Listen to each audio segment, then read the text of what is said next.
Bonsoir et bienvenue sur Africa 24 dans cette nouvelle édition de l'Africa Tonight. Voici les titres. Abdelkader Mahamat dit Babalade, nommé directeur général du renseignement, l'ex-chef rebelle tchadien, l'un des bras droits de Mahamat Idriss Déby, à la tête du conseil militaire de transition composé de 15 généraux. Déclaration de politique générale devant le Parlement, le Premier ministre marocain Aziz Akanouche a présenté son programme et ses priorités. Des investissements directs étrangers qui se maintiennent au Gabon. Le pays d'Afrique centrale demeure très attractif. Explications et décryptage dès le début de ce journal. Mais tout d'abord, et avant de développer ces titres, l'actualité en Côte d'Ivoire marquée par le lancement officiel dimanche 17 octobre du nouveau mouvement de l'ancien président Laurent Gbagbo, le Parti des peuples africains Côte d'Ivoire. C'est le nom de cette formation qui pourrait devenir l'une des principales forces d'opposition aux côtés du PDCI de l'ex-président Henri Konan Bédié.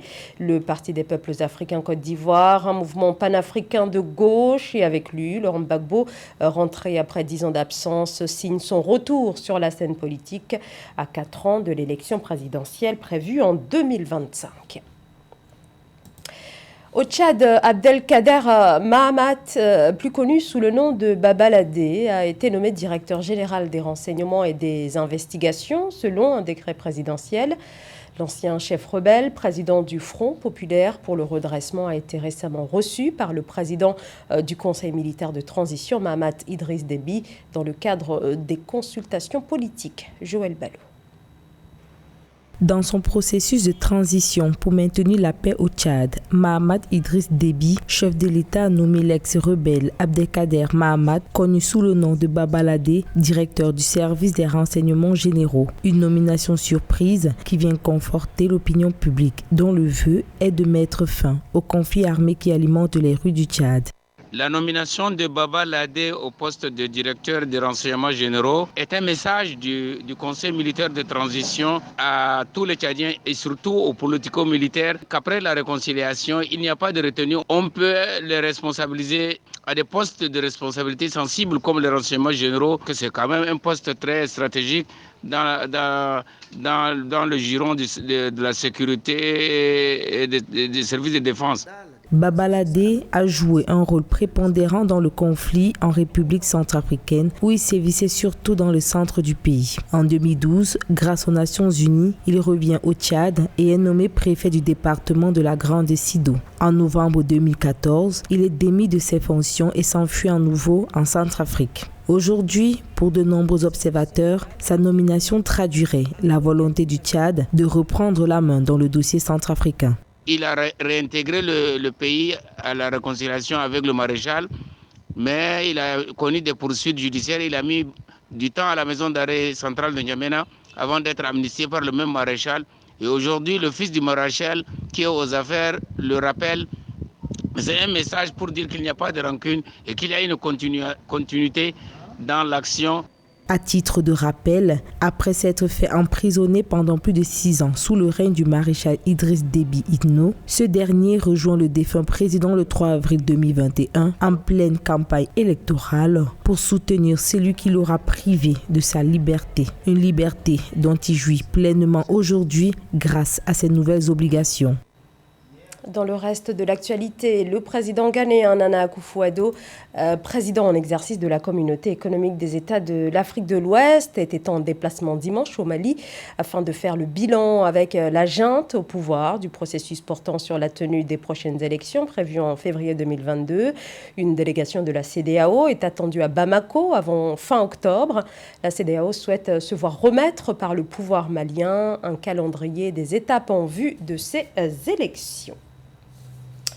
Le chef du gouvernement marocain Aziz Akanouche a dévoilé les grandes lignes du programme du nouveau gouvernement. C'était le 11 octobre au Parlement. Et dans le contexte actuel, marqué par les conséquences de la pandémie, on retrouve parmi les priorités du gouvernement la question de la relance de l'économie. Amen Edji.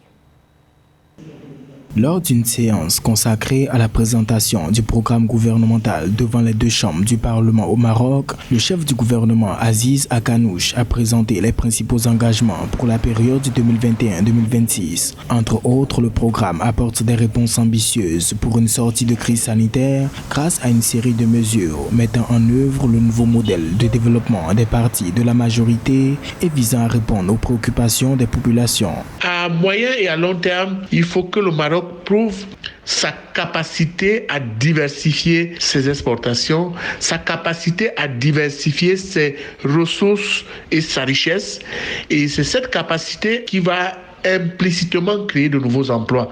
Le gouvernement marocain a défini 10 engagements pour les 5 prochaines années. Il s'agit entre autres de la création d'1 million d'emplois nets au minimum, l'augmentation du taux d'activité des femmes pour atteindre 30% contre 20% actuellement, la mise en œuvre de la protection sociale générale et la mobilisation de toutes les composantes du système éducatif afin de classer le Royaume du Maroc parmi les 60 meilleurs au niveau mondial. Le gouvernement marocain doit mettre plutôt l'accent sur la méthode d'y arriver, qui doit non seulement être inclusive, mais qui doit prendre en compte l'aspect jeune, l'aspect créateur de richesses, l'aspect innovation et bien sûr, tout cela doit être catalysé par la prise en compte de tous les défis du Covid-19. Ce plan de relance, selon le nouveau chef du gouvernement nommé début septembre dernier, répond aux besoins des citoyens et contribue à mettre un terme aux difficultés auxquelles font face les acteurs économiques. Il inclut également des programmes innovants, puis prévoit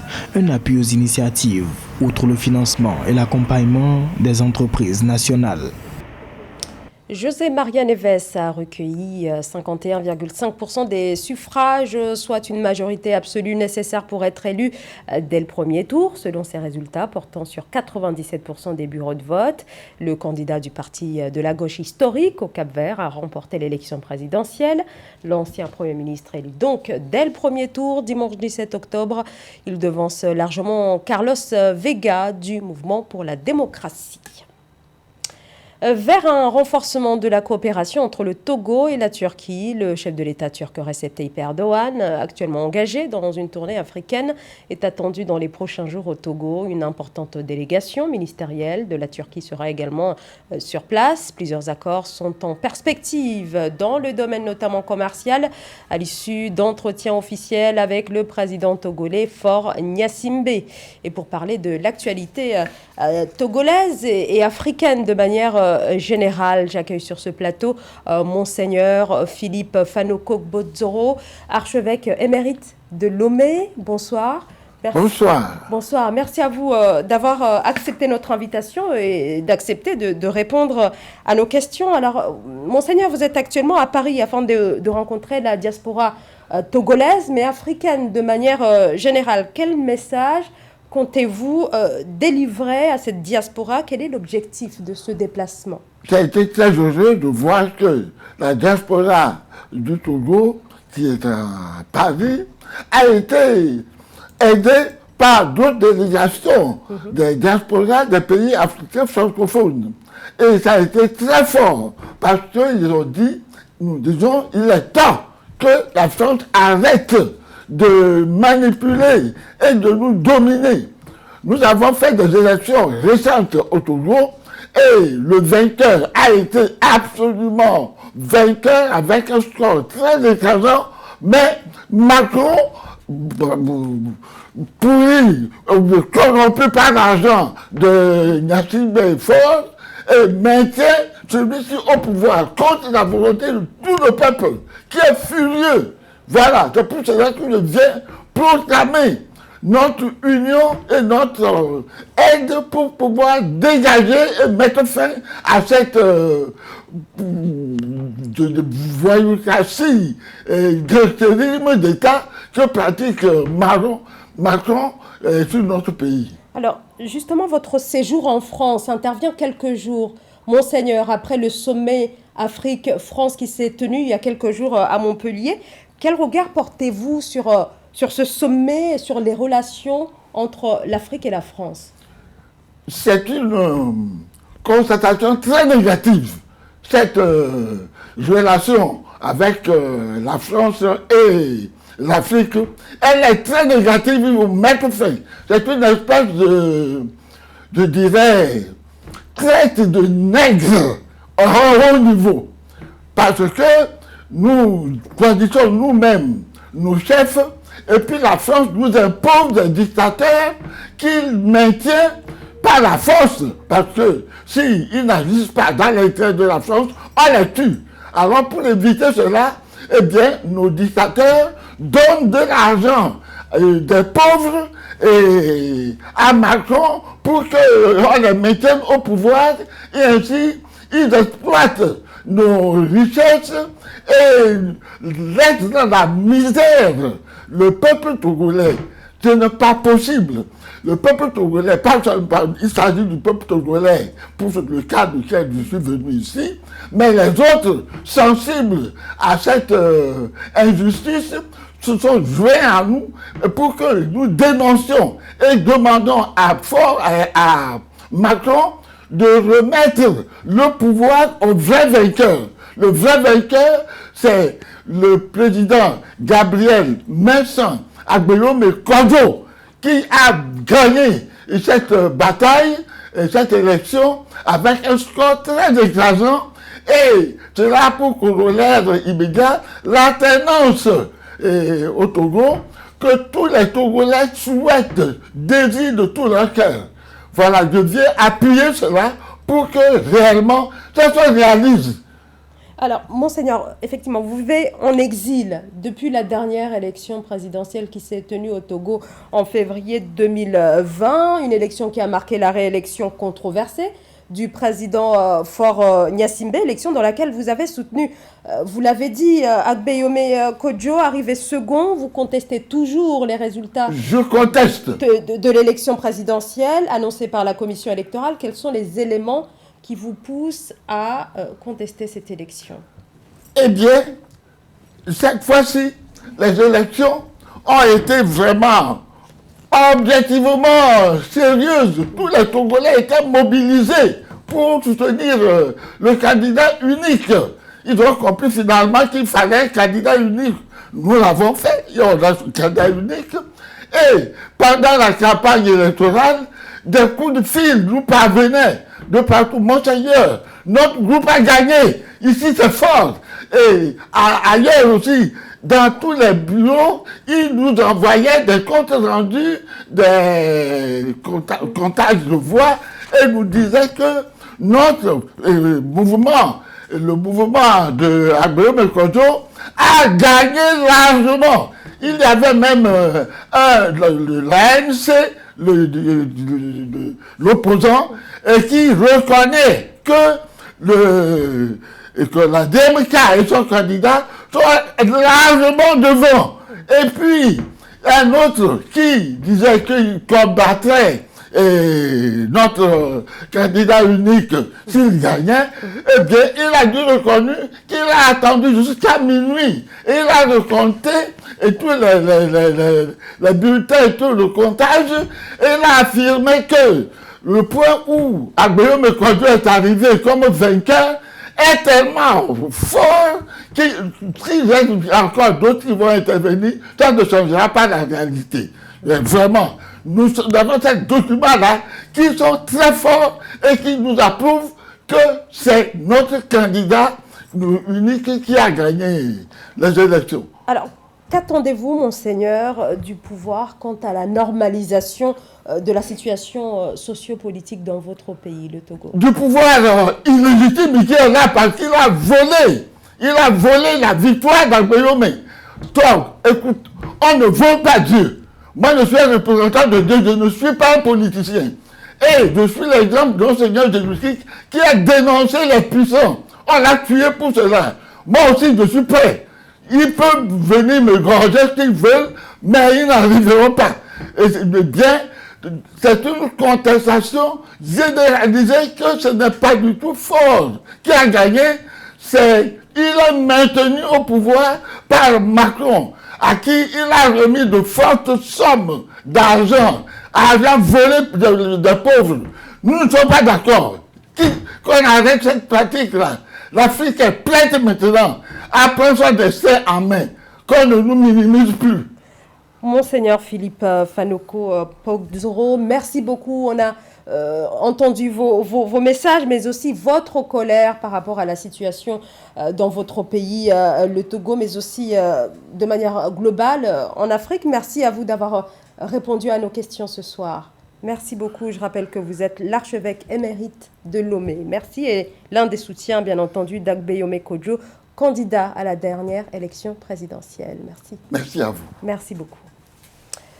Hausse des investissements directs aux étrangers en direction du Gabon. 14 milliards de dollars ont été enregistrés en 2020. Nouvelle illustration que le Gabon demeure très attractif aux yeux des investisseurs étrangers. Une dynamique qui se poursuit depuis 2016. Mildred Diamou. Hausse continue des investissements directs étrangers au Gabon depuis 2016. Les flux d'investissements directs étrangers attirés par ce pays sont estimés à plus de 14 milliards de dollars en 2020, selon les données des Nations Unies sur le commerce et le développement. Les chiffres précisent que les entrées des investissements directs étrangers au Gabon sont passées d'1,3 milliard de dollars en 2018 à 1,5 milliard de dollars et 1,7 milliard de dollars entre 2019 et 2020. Depuis 2016, le Gabon enregistre une hausse de ses investissements directs étrangers. Ces volumes montrent bien l'importance et l'attractivité de notre pays pour les investisseurs étrangers qui considèrent le Gabon comme une destination de choix. Le poids des investissements directs étrangers dans notre produit intérieur brut est d'environ 9%, quand la moyenne mondiale est de 4%. Ces investissements ont été dirigés vers plusieurs secteurs, notamment les secteurs pétroliers et miniers, qui demeurent les principales destinations des investissements directs étrangers au Gabon. Ceci s'explique principalement par l'adoption en 2019 du nouveau code pétrolier portant réglementation des hydrocarbures, ayant conduit à plusieurs nouveaux accords de partage de production offshore, dont certains se sont concrétisés en 2020. Les principaux investisseurs au Gabon sont la Chine, la France et le Maroc. Certes, le Gabon est l'un des pays quand même de la CEMAC dont le taux d'endettement avoisine déjà les 70% du PIB. Mais le cadre réglementaire quand même des affaires est un indicateur qui peut justifier cette augmentation des investissements directs étrangers. Le Gabon est un pays très ouvert à la qualité des investissements. Les investissements sont assez aisés pour ceux qui veulent investir au Gabon. Autre facteur, c'est quand même ce qu'on appelle les intrants au niveau de la production, c'est-à-dire les facteurs de production. Il y a également la question de la gouvernance, la maturation des projets. La fiscalité intérieure peut également justifier ces investissements directs étrangers. On peut aussi penser que tout se résume au niveau de l'ouverture du commerce. Cependant, les nouveaux secteurs qui attirent désormais les investisseurs au Gabon sont les infrastructures, l'agroalimentaire, l'énergie et les services, selon le ministère des Investissements. Pour accroître son attractivité, le Gabon travaille actuellement sur l'élaboration d'un code des investissements qui devrait contribuer à l'amélioration du climat des affaires dans le pays. C'est la fin de ce journal. Merci à vous de nous avoir suivis. Dans un instant, une nouvelle édition de l'actualité sur Africa 24.